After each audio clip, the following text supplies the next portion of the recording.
Selon les rapports d'enquête, le 20 janvier 1996, un objet non identifié s'est écrasé dans cet endroit derrière moi. Pendant les 2 jours qui ont suivi, 2 créatures extraterrestres ont été capturées vivantes par les autorités brésiliennes. Dans les heures qui ont suivi la première capture, le blackout médiatique a été total. Et malgré une importante présence de militaires et de personnel d'urgence et plus d'une douzaine de témoins ayant vu à la fois le vaisseau et les corps, le gouvernement brésilien se refuse à admettre qu'un événement d'origine extraterrestre ait eu lieu dans les environs. Aussi incroyable que cela puisse paraître, beaucoup de gens ici croient à cette histoire. L'épisode Varginha pourrait-il s'avérer la plus significative des rencontres du 4e type?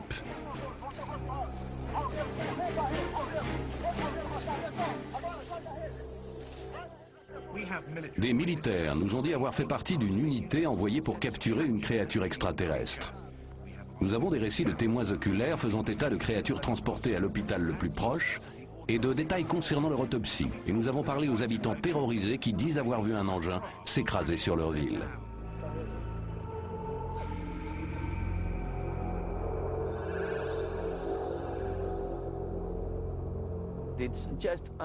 C'est tout simplement incroyable, incontestable, vraiment incontestable.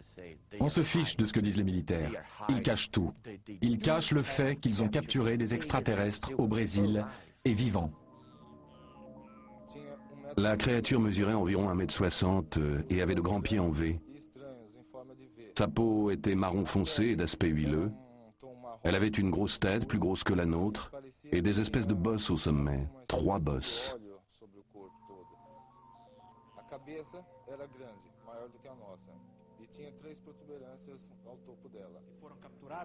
Ces créatures d'une autre planète ont été capturées, emportées par les militaires et on a pratiqué sur elles des examens biologiques. Quand je fais des recherches sur des cas d'apparition d'OVNI, j'utilise une méthode de notation après évaluation des preuves et après avoir pesé le pour et le contre. Et je mets 7 sur 10 au cas Varginha. Je ne pense pas que les gens inventent, mais je crois qu'il faut envisager très soigneusement la possibilité d'être en présence d'une série d'événements qui ont peut-être été reliés entre eux par des gens très avides d'en tirer certaines conclusions.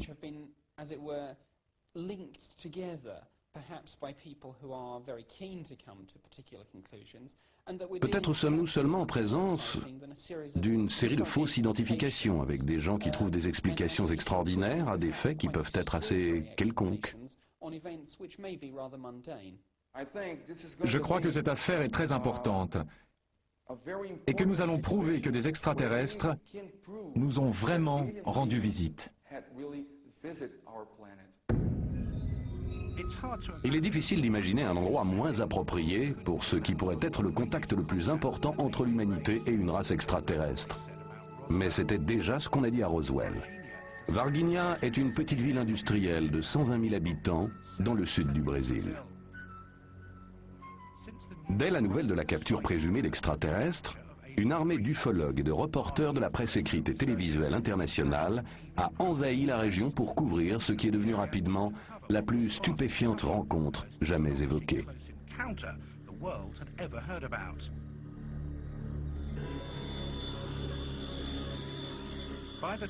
Quand nous sommes arrivés à Varginha pour rencontrer les chercheurs et les témoins, le mystère et l'intrigue étaient à leur comble. La ville entière perdait la boule. Tout le monde était dans la rue, parce que de nombreux ovnis avaient été localisés et que les gens faisaient des rapprochements. Les habitants avaient toutes les raisons de s'inquiéter. On racontait qu'un militaire était mort dans des circonstances étranges, peut-être après avoir manipulé l'un des extraterrestres. Des animaux du zoo en bonne santé étaient morts de façon mystérieuse pendant la nuit. Des témoins et des chercheurs avaient reçu des visites mystérieuses et les témoignages relatant des apparitions d'ovnis affluaient.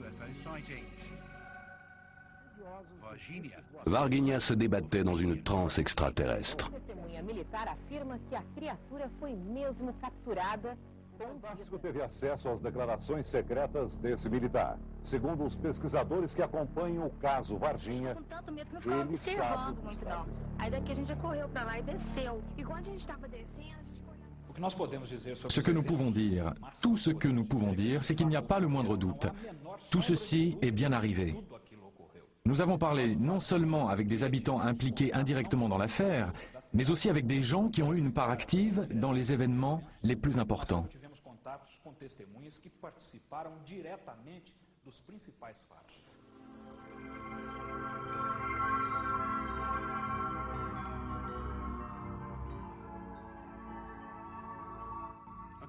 Selon les chercheurs, dans la nuit du vendredi 19 janvier, un satellite espion américain a détecté un objet non identifié entrant dans l'atmosphère.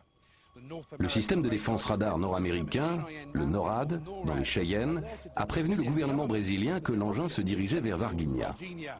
Les autorités militaires de la base de Três Coracoes se sont mises immédiatement en état d'alerte maximum. Cette nuit-là a été le théâtre d'une activité militaire frénétique et discrète.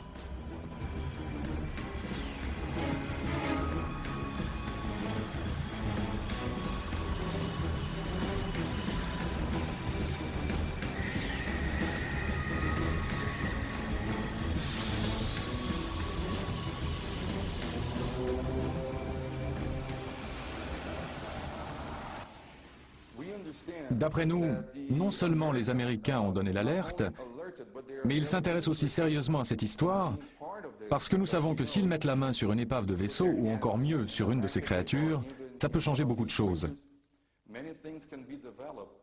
Oui, selon nous, ils sont impliqués jusqu'au cou.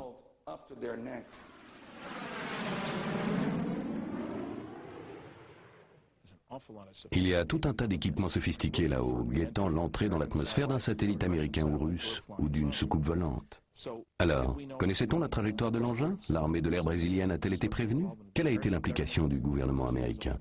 Les Brésiliens n'ont guère de satellites espions là-haut, par contre les gouvernements américains et russes, oui. Alors ça fait réfléchir. Quelques témoins ont observé la chute de l'engin. C'était très étrange parce que certains d'entre eux ont décrit un objet en forme de cigare, un truc qui ressemblait à un cigare en flammes, avec des étincelles, des trucs comme ça. Cette nuit-là, plusieurs témoins ont déclaré avoir vu un engin étrange dans le ciel.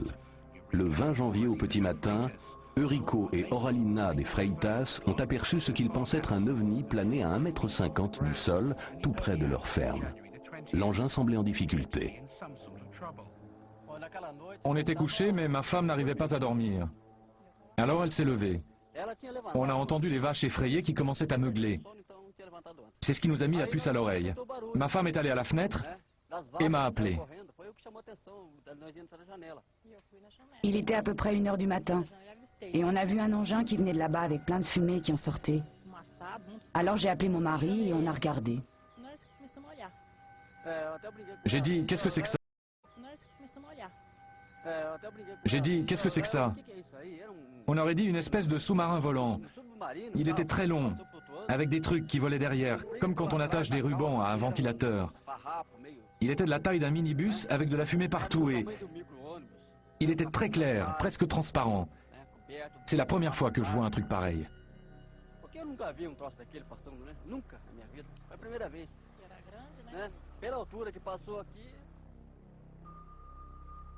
La partie la plus étonnante de l'histoire allait se dévoiler.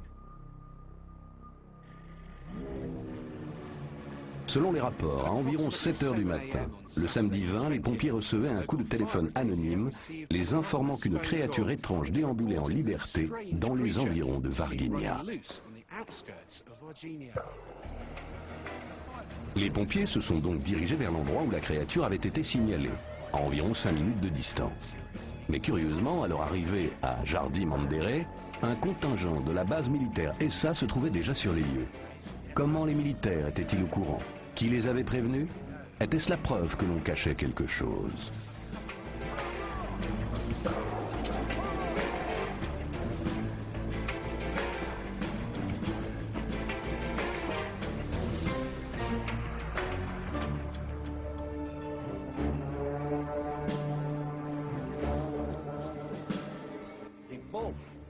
Ils étaient tous surpris de se retrouver les uns en face des autres, les pompiers et l'armée. Et puis ils se sont mis d'accord pour travailler ensemble et capturer la créature.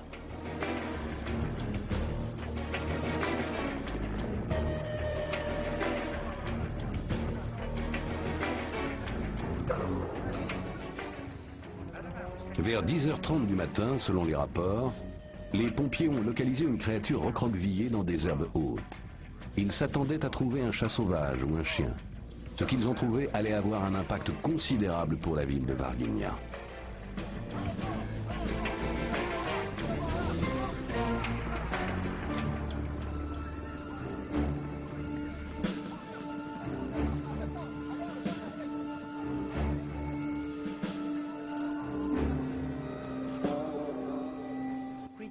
La créature s'est laissée capturer sans résistance aucune. Elle ne bougeait presque plus. Elle était tellement fragile. Elle avait l'air de tellement souffrir. Les pompiers m'ont dit, enfin, un d'entre eux, que la créature n'avait pas réagi, qu'elle avait été très facile à capturer. Ils pensaient qu'elle était plus ou moins malade, qu'elle n'allait pas bien, parce qu'elle ne bougeait pas.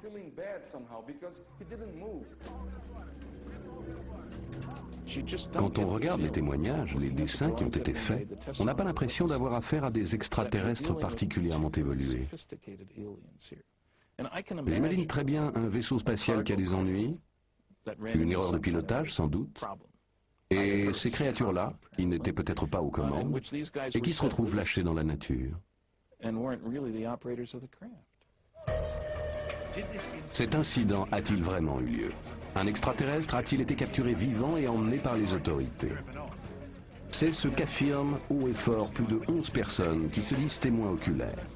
L'un d'eux, un avocat local, a observé les manœuvres militaires de sa maison. Il a accepté de témoigner à condition que son identité ne soit pas dévoilée.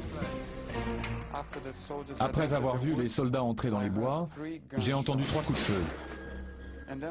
Et je me suis dit, ils ont tué quelqu'un. Ils sont ressortis des bois peu après. Un des soldats portait un sac dans lequel j'ai cru voir quelque chose bouger. Sur le coup, j'ai cru que c'était un animal parce que j'étais sûr que quelque chose bougeait dans ce sac. Selon les rapports des témoins, dès le milieu de l'après-midi, l'extraterrestre vivant a été transféré à l'académie militaire ESSA, ici à Tres Coracoes, une base d'entraînement haute sécurité.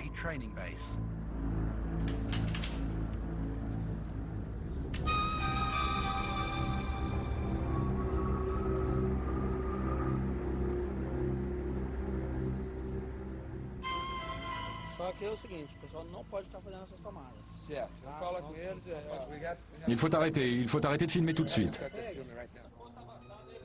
Nous avons demandé à interviewer un officier supérieur. Après plusieurs heures d'attente, un commandant de la base militaire a accepté de nous donner une interview exclusive pour faire le point une fois pour toutes sur cet incident. Si certaines des descriptions des témoins peuvent paraître un peu bizarres, la version officielle des militaires est pour le moins étrange. Il n'y a pas eu apparition d'extraterrestres puisque cela n'a pas été officiellement prouvé.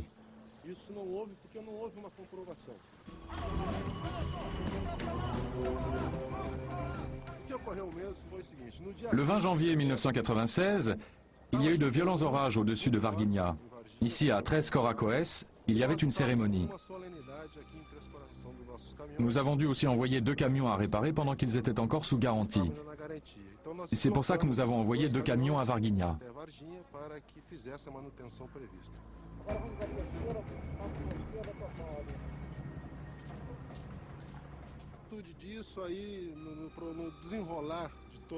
Il y a eu aussi d'autres coïncidences qui n'ont fait que compliquer l'histoire. Il y avait à l'hôpital de Varginha un couple de nains dont la femme était enceinte.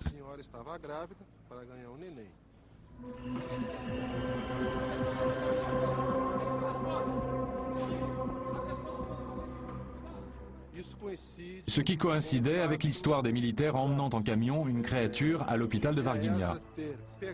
Il y a dû avoir confusion avec le couple de nains qui attendait un enfant.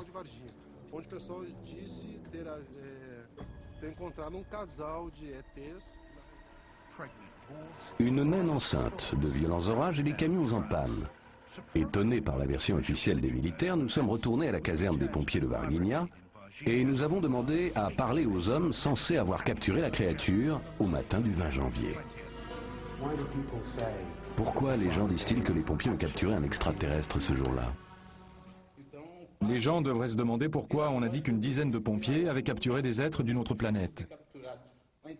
Personne n'y croit ici, ni le commandant, parce que personne n'a rien vu. Ici, à Varginha, les pompiers nient avoir capturé des extraterrestres le 20 janvier. Pour eux, ce jour-là, c'était la routine. Mais quand je leur ai demandé ce qu'ils avaient fait en ce jour de routine, ils m'ont répondu que c'était classé confidentiel.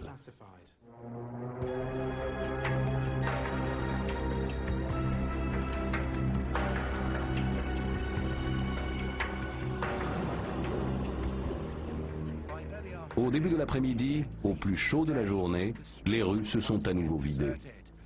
Et cette incroyable histoire aurait pu s'arrêter là, sans ces 3 jeunes habitantes. Cet après-midi-là, vers 4 heures, Katia, Liliane et Valkyria prenaient un raccourci pour rentrer chez elles et apercevaient une créature semblable à celle capturée par les militaires le matin même. Elle était recroquevillée contre un mur.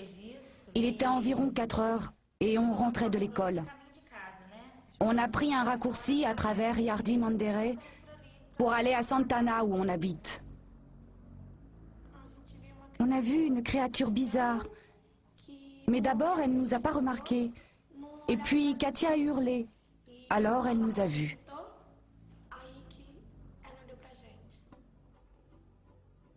Nous avons demandé aux jeunes filles de nous décrire cette créature. Et avec l'aide d'un artiste, nous avons élaboré un croquis détaillé.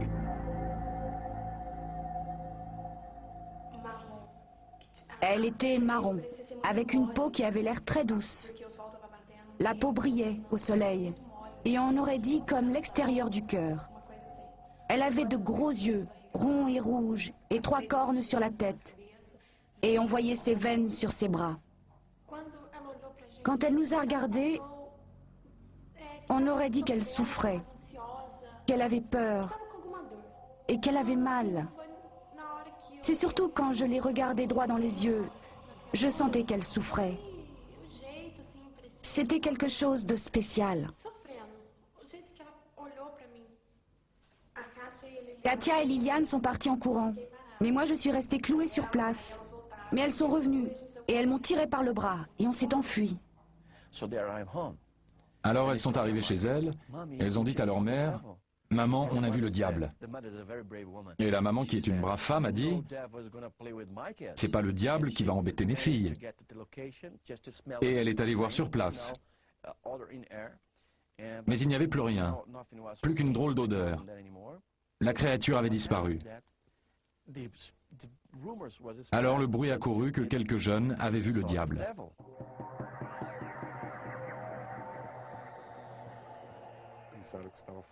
Elles ont eu très peur et ont cru avoir affaire au diable en personne. Elles se sont enfuies et sont arrivées chez elles, mortes de peur. Il s'est passé quelque chose d'étrange, mais il y a beaucoup d'animaux étranges au Brésil, dont quelques-uns sont peu connus des chercheurs occidentaux. C'est un pays très étendu. C'est un pays très étendu, et il y a plein d'animaux bizarres qui peuvent faire dire aux gens « Mon Dieu, qu'est-ce que c'est que ça ?» On ne peut pas confondre ce que les filles ont vu avec un animal. C'est impossible. Pas à Varginha. Varginha est un endroit très civilisé, avec plein d'industries. Il n'y a pas d'animaux sauvages qui traînent dans les rues. C'est impossible. Je ne pense pas que nos témoins principaux mentent, aucun. Que ce soit les civils ou les militaires. Leurs déclarations sont concrètes, et je crois en leur sincérité.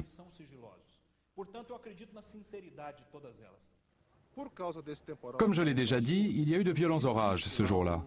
Et à Varginha, il y a un nain handicapé mental qui a un physique très particulier.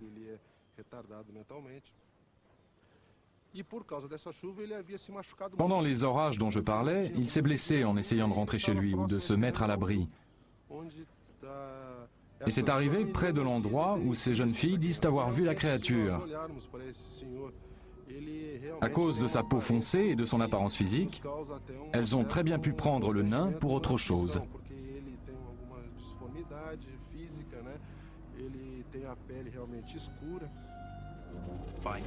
Dans la soirée, Varginha et ses environs bruissaient de commentaires sur les extraterrestres, les ovnis et les fables des militaires.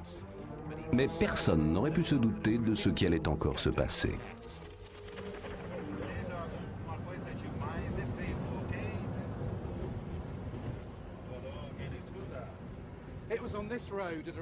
C'est sur cette route que le samedi soir vers 10 h, une patrouille militaire a vu une autre créature blessée sur le bas-côté. Et ils ont pris la décision de la capturer, comme la première.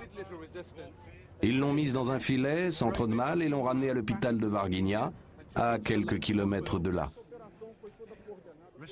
Le chercheur Vittorio Paccaccini a obtenu une interview d'un témoin militaire qui affirme avoir pris part à la capture d'un extraterrestre vivant. Le lundi 22 janvier 1996, un convoi militaire de 3 camions a quitté Lessa et s'est dirigé vers Varginha. 2 lieutenants des services secrets de l'armée brésilienne étaient à la tête des opérations. Ce sont des officiers des services secrets. La plupart des militaires ne savent même pas qui ils sont. Sur la route à la sortie de Varginha, nous avons vu une drôle de créature accroupie sur le bas-côté. Alors nous nous sommes arrêtés.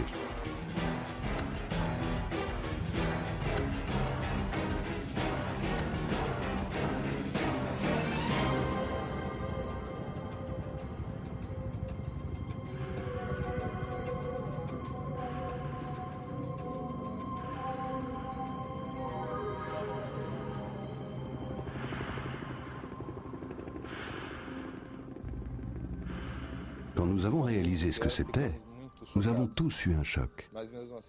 Mais nous avons reçu l'ordre de la mettre à l'arrière du camion et d'aller à l'hôpital. Je me souviens que tout le monde était terrorisé. S'ils ont été si surpris, c'est qu'ils n'avaient jamais imaginé. Tout ce qu'ils savaient des extraterrestres, ils l'avaient vu à la télé. Et à la télé, on en voit de toutes les formes et de toutes les couleurs. Et ils n'avaient jamais pensé qu'un extraterrestre pouvait être comme ça. Ils étaient vraiment stupéfaits et ils avaient peur d'attraper une maladie.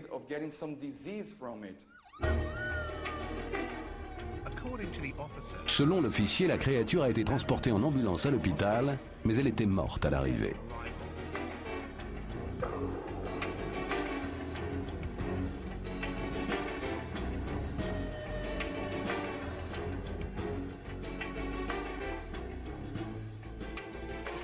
Ici, à l'hôpital Humanitas, aux alentours de minuit, c'était la folie totale. La police locale, la brigade des pompiers et les militaires, tous se démenaient pour bloquer complètement toute la zone. Les médecins et les infirmières étaient troublés, car certains pensaient qu'il pouvait s'agir d'une créature extraterrestre. D'autres estimaient qu'il s'agissait d'expériences génétiques. Enfin, certains pensaient que ce pourrait être l'enfant du diable, tant sa laideur était grande.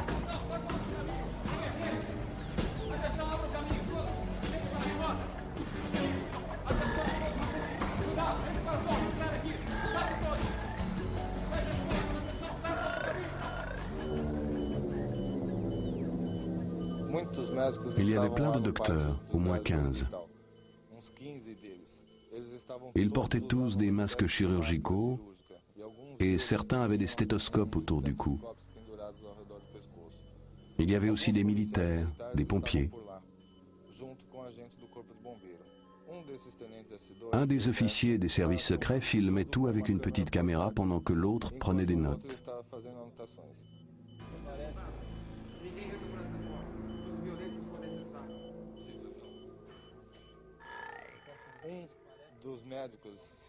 Un des docteurs s'est approché du corps et a ouvert la petite fente de la bouche, a attrapé la langue et l'a tirée avec des forceps.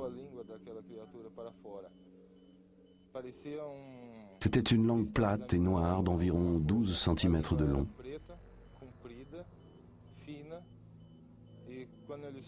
Quand le docteur a lâché, la langue est rentrée tout de suite dans la petite fente.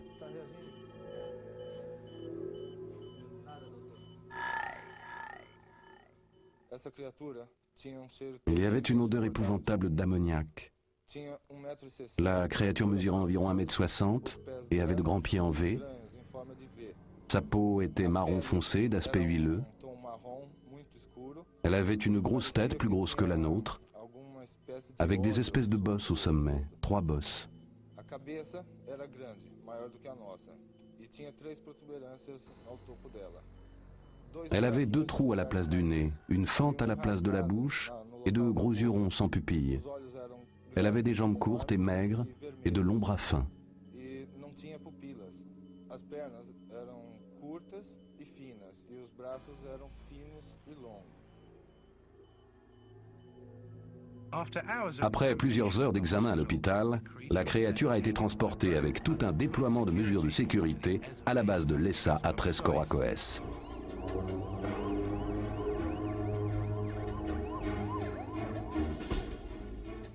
Son corps est resté sous étroite surveillance dans les locaux de l'armée jusqu'au lendemain à l'aube. Le mardi 23 janvier, sous l'œil vigilant du lieutenant-colonel Olimpio Vanderlei, l'extraterrestre présumé a été emmené vers sa destination finale.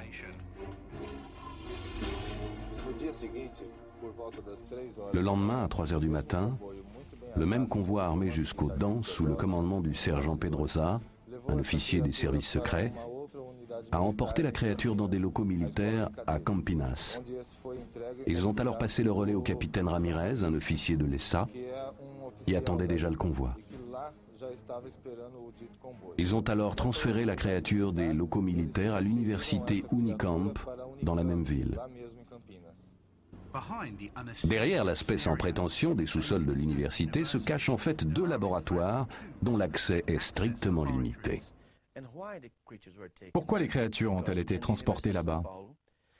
Parce qu'à l'université de Sao Paulo, il y a toute une équipe de médecins légistes, les meilleurs du pays. Ils sont dirigés par le docteur Badan Palares, qui est considéré comme l'un des plus éminents médecins légistes du pays. Nous avons contacté le docteur Palares dans les locaux médicaux. Il a refusé de répondre à nos questions devant une caméra. En revanche, il nous a téléphoné par la suite pour nous faire cette déclaration. De façon officielle, je n'ai pas participé activement et personnellement à l'affaire Varginha. Je n'ai jamais été en contact avec des membres des services de sécurité ou de l'armée concernant quoi que ce soit qui ait rapport avec l'extraterrestre de Varginha. Mais plusieurs mois après l'incident, un étudiant lui a demandé s'il avait été impliqué dans l'affaire. Savez-vous ce qu'il a répondu? Il a dit, eh bien jeune homme, j'aimerais beaucoup pouvoir vous répondre. Reposez-moi donc la question dans 10 ou 15 ans. De sources non officielles, nous savons qu'après plusieurs semaines d'expérimentation dans les laboratoires haute sécurité, on a transporté les extraterrestres aux États-Unis dans un avion non immatriculé.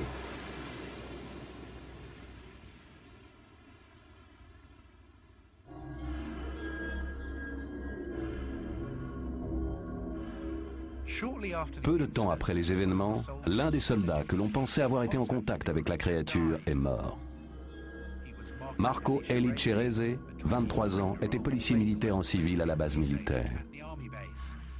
Il est mort à quelques semaines des incidents et sa sœur Martha est donc convaincue qu'il a été contaminé par la créature. Il a été impliqué dans cette opération de police du début jusqu'à la fin. Et il a accompagné la créature de l'endroit de sa capture à l'hôpital Humanitas. Il est rentré très tard à la maison cette nuit-là. Quand il a capturé l'extraterrestre, il a très bien pu le toucher. Les rapports que j'ai disent qu'il a pu être contaminé par la peau. Pas forcément par une coupure ou une blessure infectée. C'est pour ça que je dis qu'il y a bien eu capture et que mon frère a bien capturé cette créature. Parce qu'il était en parfaite santé. Mort à quelques semaines des incidents et sa sœur Martha est donc convaincue qu'il a été contaminé par la créature. Il a été impliqué dans cette opération de police du début jusqu'à la fin. Et il a accompagné la créature de l'endroit de sa capture à l'hôpital Humanitas. Il est rentré très tard à la maison cette nuit-là. Quand il a capturé l'extraterrestre, il a très bien pu le toucher. Les rapports que j'ai disent qu'il a pu être contaminé par la peau. Pas forcément par une coupure ou une blessure infectée. C'est pour ça que je dis qu'il y a bien eu capture et que mon frère a bien capturé cette créature. Parce qu'il était en parfaite santé avant.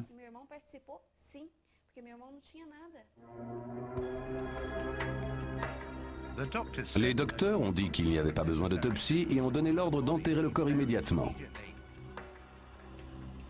Nous avons quand même pu obtenir des analyses de sang qui montrent que le sang de Marco contenait 8% de substances toxiques inconnues.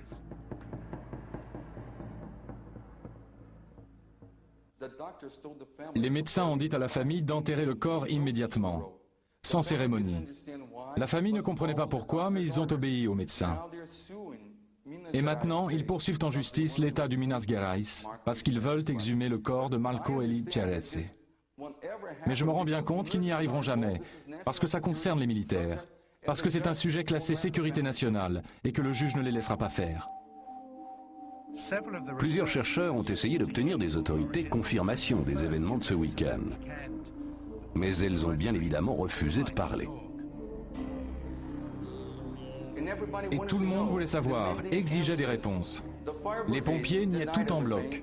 La police militaire faisait de même. Et l'école militaire ici n'a pas ouvert la bouche. De nombreux témoins des incidents ont été retrouvés. Et on leur a demandé de ne plus divulguer d'informations. Quelques-uns des témoins militaires concernés ont subi de graves intimidations de la part de leurs supérieurs. On leur a dit de ne plus divulguer la moindre information sur le cas, quel que soit l'interlocuteur à qui ils la donnaient.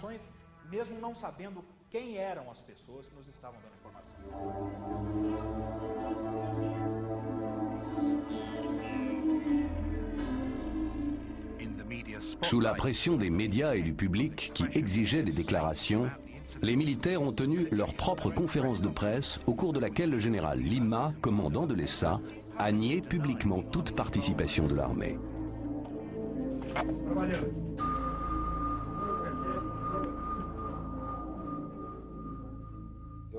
C'est absolument scandaleux. Nous avons capturé des extraterrestres et la population n'a pas le droit de le savoir. S'ils étaient en train de faire des manœuvres de nuit, les militaires ne vont pas se mettre tout à coup à en parler aux gens. Et ils ne vont pas non plus se mettre à table devant des ufologues occidentaux qui débarquent et leur posent des tas de questions. Ce n'est pas comme ça que les militaires fonctionnent.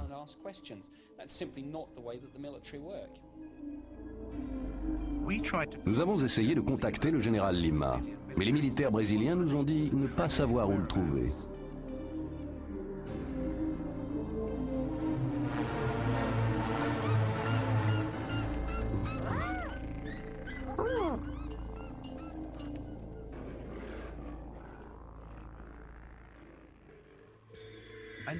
Et au moment où tout le monde pensait que c'en était fini de l'affaire Roswell brésilienne, des rapports relatant une autre rencontre extraterrestre voyaient le jour.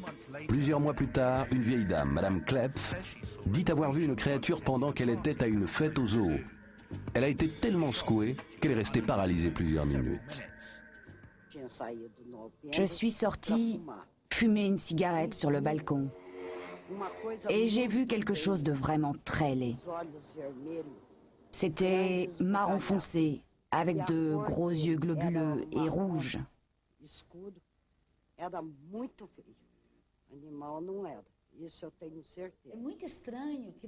L'apparition de cette créature coïncide avec des problèmes que nous avons eus. Plusieurs animaux étant morts depuis le mois de février. J'ai perdu 5 bêtes, mais sans savoir comment. Il n'y a aucune explication scientifique et les examens post-mortem n'ont rien donné. C'est très étrange. Ça fait 7 ans que je suis directeur du zoo et c'est la première fois que ça arrive.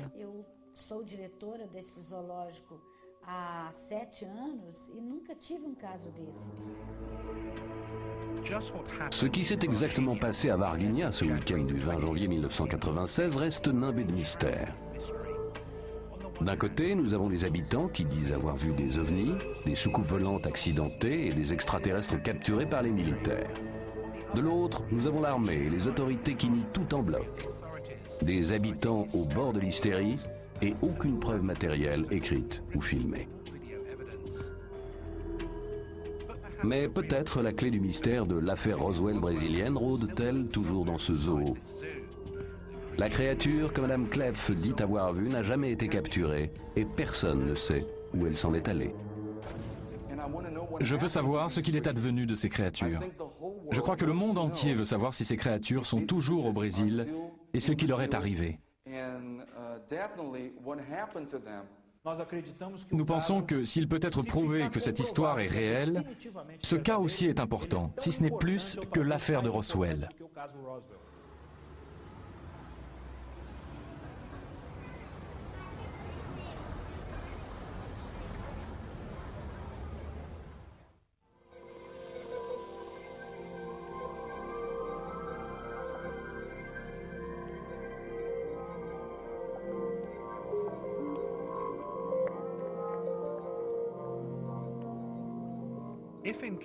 Si ces rencontres avec des créatures extraterrestres au Brésil sont perturbantes, des rapports encore plus étranges nous sont parvenus en provenance de l'île de Porto Rico. Enfoui dans les collines, l'observatoire Arecibo essaye d'entrer en communication avec l'espace intersidéral depuis plus de 30 ans. Ce qui est plutôt inquiétant, c'est qu'il semble non seulement avoir reçu une réponse, mais aussi une visite personnelle. Au cours des 2 dernières années, une créature a terrorisé Porto Rico. On l'appelle maintenant le chupacabras, ou le suceur de chèvre, parce qu'il aspire le sang de ses victimes.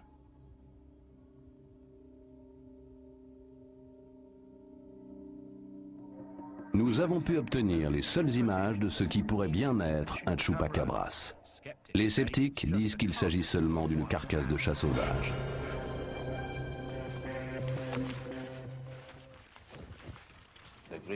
La créature que j'ai vue, elle faisait moins d'1 mètre avec des petites pattes et des grandes ailes. C'était pas comme un oiseau, c'était pas normal, c'était comme...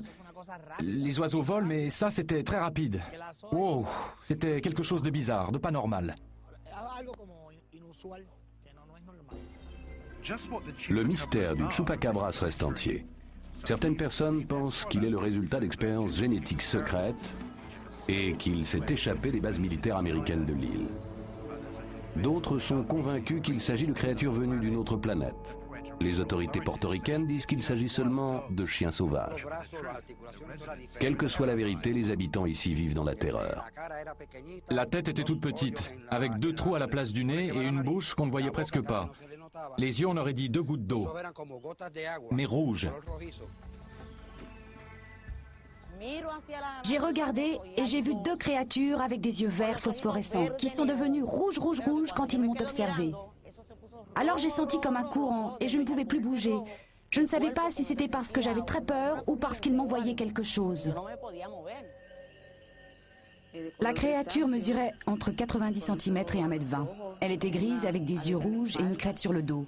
Et elle flottait à hauteur de la fenêtre, accrochée à la main de Roderick. Quand on s'est précipité, elle s'est enfuie.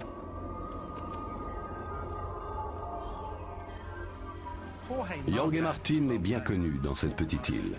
Il fait des recherches sur le phénomène chupacabras depuis plus de 2 ans. Ils se tiennent debout sur 2 pattes et ils ont sur le dos des espèces de piquants ou d'épines, je ne sais pas trop, qui partent de la tête jusqu'aux reins. Et ils changent de couleur. Et ils ont sur le dos des espèces de piquants ou d'épines, je ne sais pas trop, qui partent de la tête jusqu'aux reins. Et ils changent de couleur. Et ils se mettent à vibrer très fort. Ils deviennent lumineux et ils émettent un bourdonnement très bas. Et apparemment, c'est ce qui leur donne l'impulsion pour voler. Je suis convaincu de l'origine extraterrestre du chupacabras. Au début, je pensais que le chupacabras pouvait être le résultat de manipulations génétiques ou d'expériences menées à Porto Rico et qui auraient réussi à s'échapper.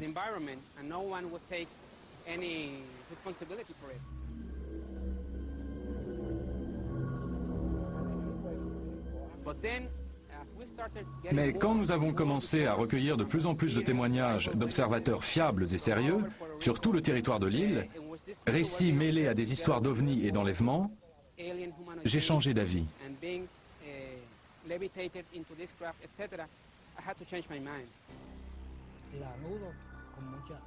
Un témoin, Jesus Sanchez, raconte qu'il a approché suffisamment un chupacabras pour le frapper de sa machette alors qu'il était en train d'attaquer ses lapins.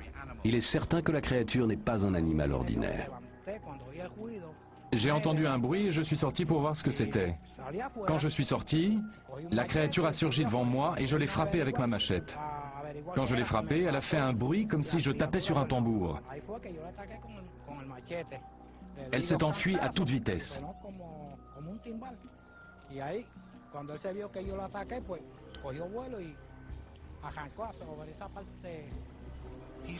Jesus raconte qu'il a retrouvé ces lapins morts, vidés de leur sang. Les marques étaient vraiment incroyables. Aucun être humain n'aurait pu faire ce genre de marques. Pas même un médecin.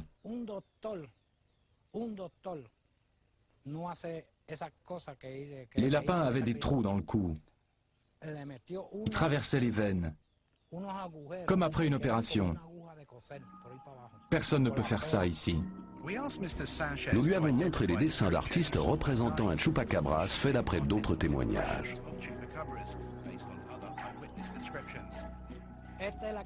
C'est bien la créature que j'ai vue.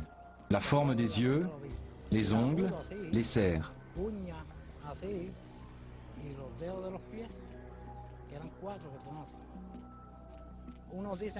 À Porto Rico, il y a des gens qui disent que c'est des singes, mais ils mentent, parce que les singes ne volent pas. À mon avis, ils viennent d'une autre planète.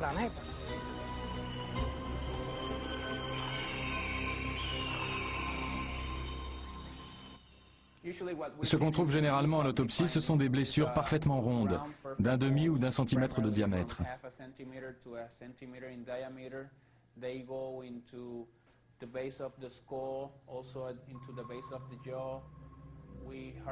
Quelques-uns des corps ne présentent pratiquement pas de rigidité cadavérique. Je dirais que les animaux sont vidés des 3/4 de leur sang, à peu près.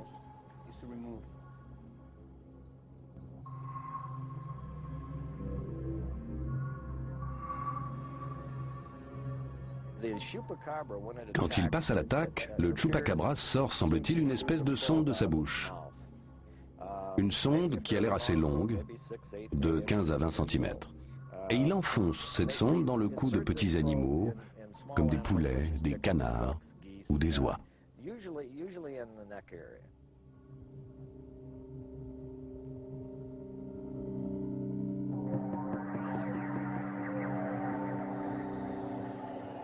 Le policier Juan Colazo prétend qu'une nuit, il s'est retrouvé nez à nez avec le chupacabras.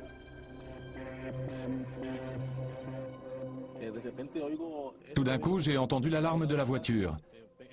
J'ai cru que c'était un voleur, alors j'ai descendu les escaliers en courant, et quand je suis arrivé en bas, j'ai vu une bête en train de se battre avec mon chien.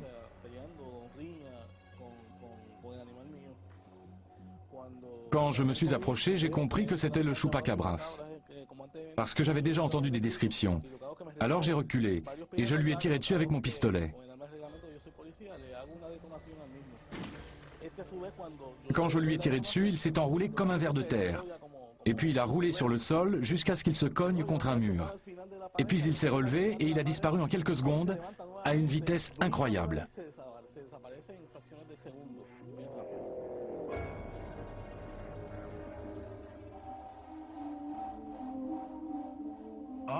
Armés des rapports des témoins, nous avons demandé aux autorités de Porto Rico de s'exprimer sur ces événements mystérieux. L'un des maires de la région pense que les chupacabras existent bel et bien et n'hésite pas à mettre sa carrière en jeu pour partir à leur chasse. C'est sûr que c'est un extraterrestre. On n'a jamais vu un truc pareil. Je travaillais dans la police portoricaine avant de devenir maire et j'ai fait pas mal d'enquêtes. Mais je n'ai jamais rencontré un cas aussi étrange et compliqué que celui-ci. J'ai vu beaucoup de gens. Je suis allé voir le chef de la police, mais il n'a pas voulu m'aider. Il m'a ri au nez et a dit que c'était simplement une bête sauvage. Nous sommes arrivés à deux conclusions. La première, c'est qu'il s'agit d'une créature d'une autre planète. Et la deuxième, c'est qu'il s'agit d'une expérience du gouvernement à El Yunque. Voilà nos deux conclusions. Nous avons des milliers et des milliers de témoignages de personnes dignes de confiance et nous les croyons. Ces gens ont perdu leur bétail, leur travail, et leur vie est en danger. Ils ont droit à des réponses de nos gouvernements. Je n'ai jamais cru aux ovnis. Je n'ai jamais cru à tout ça avant que ça m'arrive. Maintenant j'y crois parce que je l'ai vu de mes propres yeux. Qu'est-ce que vous pensez de tout ça? Nous ne sommes pas seuls. Nous ne sommes pas seuls. Nous ne sommes pas seuls dans l'univers. C'est tout. Il est possible que nous ne soyons pas seuls dans l'univers. Mais si le Chupacabra est réellement un visiteur d'une autre planète, il vaudrait peut-être mieux que nous soyons seuls.